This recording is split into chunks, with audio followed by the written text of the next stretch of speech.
Is Lane Kiffin building a super team here at LSU? We're going to get into all of that. This is Robbie Pruitt with the Bayou Breakdown.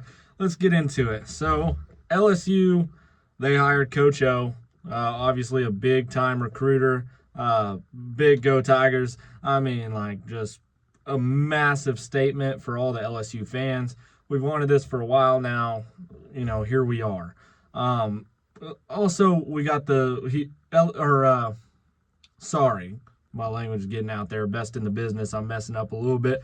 But Lane Kiffin brings in the number one transfer portal class. He spent millions of dollars on this transfer class. Rebuilt the whole entire roster. Really, at this point, there's no excuses. We'll get into a little bit of a breakdown on kind of some key pieces that we're working with there at LSU. Things that are supposed to mold together, what our expectations are. But I think the question should be, is LSU either a national championship this year or a disappointment? And I think that's what we're going to get into. So let's get into this. So Lane Kiffin brings in Sam Leavitt, quarterback, Arizona State. He has somewhere around, I believe, 2,900 yards, 24 TDs. Let's see, it says right here. 28 something. Okay, 2,900 yards, 24 TDs, 6 interceptions. He's got a 150.2 passer rating. Major big time spend on Sam Leavitt. He's supposed to be the biggest quarterback out of this out of this transfer portal. He's coming in hot, and we'll see how much Arizona State transfers over to LSU and the SEC. But I think Sam Leavitt's a big time addition to the team, to the roster. He also brings in offensive tackle Jordan Seaton. Okay, Jordan Seaton, 5-star, highest rated offensive tackle on a bunch of boards, including ESPN. I believe has him at the top. He's an all Big 12 player. You're bringing in Sam Leavitt, who is supposed to be the biggest quarterback here, and then you're bringing in the offensive tackle to kind of support that. Sam Leavitt's going to be what he's going to be, with what you can support him with. But when you support him with a great offensive line, then you're looking at, okay, Sam Leavitt can be even higher of an expectation coming into this year.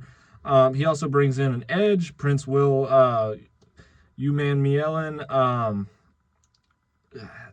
There's not much to say other than, he came from Ole Miss with Lane Kiffin. 2024, he had, 11 sacks, 14 tackles for loss. Just an elite pass rush win rates, what I got wrote down here. I think that's just an all tell to the defense that, wasn't terrible. Wasn't 2023 LSU. 2024 definitely took a jump. I wouldn't say it took the greatest jump. They took a jump or a step forward in the right direction. Again, the number one transfer class. You bring in all those pieces. You're looking at, okay, and it's big time money here. And then we hire Coach O to bring in more recruits for the future. I think this year, though, again, the question still stands: is it national championship or disappointment? I don't know.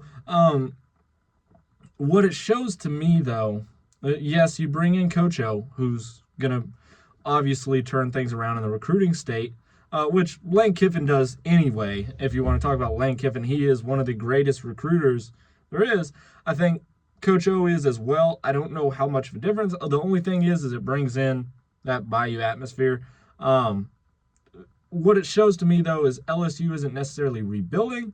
They're trying to win now, if that makes sense. They're trying to win now. And I don't think LSU fans are going to settle for less. I think when you look at the press conferences and then you look at Kiffin, one thing he does harp on is there is still a lot of work to do.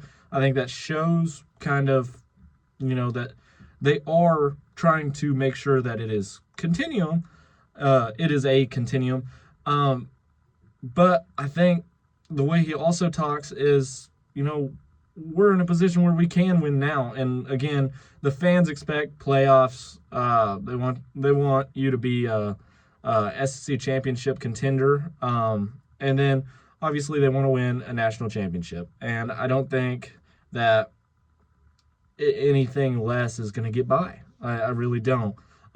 Do I fear that? No, absolutely. From what we can see here, now, we can't put anything on the table until LSU shows us what they got week 1 through 5 or so. I think that LSU Ole Miss game is going to be, a make or break point on the season. I think it'll kind of, by that time, we should know pretty much where LSU is as a team.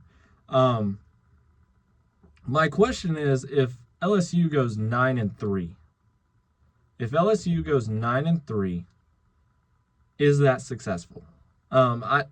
My take is, I think the days of a undefeated season, especially in an SEC, I think those days might be numbered. I'm not going to say over completely. I think those days might be, over though. And so then you're looking at, okay, let's give them one loss. Okay. Then you're like, okay, one more loss would be right under the highest contenders. So you would be, sitting at 10-2.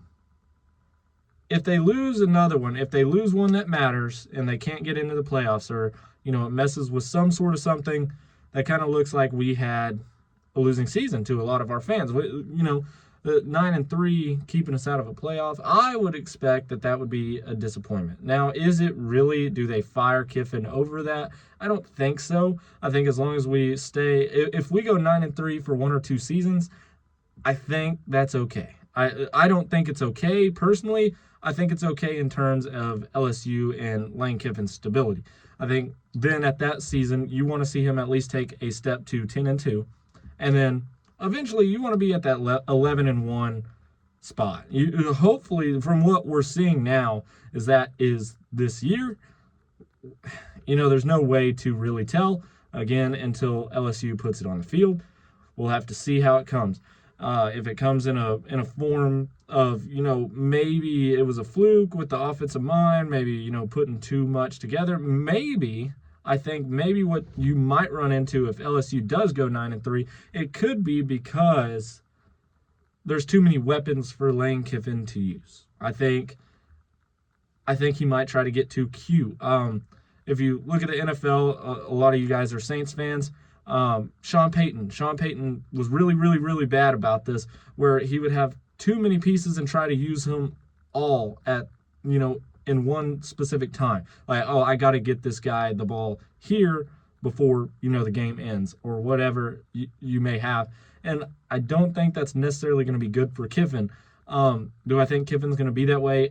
Honestly, I don't think so. I don't think he's scared to say, hey, sucks to suck today. You're not getting the ball. This is working on offense. Either, passing game's working. We're going to sling it with Sam. If that's not the case and they're shutting it down, playing cover 2 all day long, not letting anything over the top, we can't get the intermediate game going, maybe the run is where we lean heavy on. And then, vice versa. And maybe, somebody's, getting good in the intermediate and getting open. It's a mismatch with a corner. They're not changing it much in the game. Hey, maybe this wide receiver doesn't get the ball, or the running back doesn't get the ball as much. You can go multiple ways. Harlan Berry, Caden Durham. I mean, you got so many, pieces where, this guy might run the ball more today. Sorry, I don't think that'll be a problem for Kiffin. I don't think he'll get lost in the sauce per se. But we'll just have to see. My question to you guys is, if LSU does go 9-3, is it a disappointment? Is it a successful season at 9-3? Again, I'm going to leave it there. This is the Bayou Breakdown. Thank you guys for watching. We'll see you on the next one.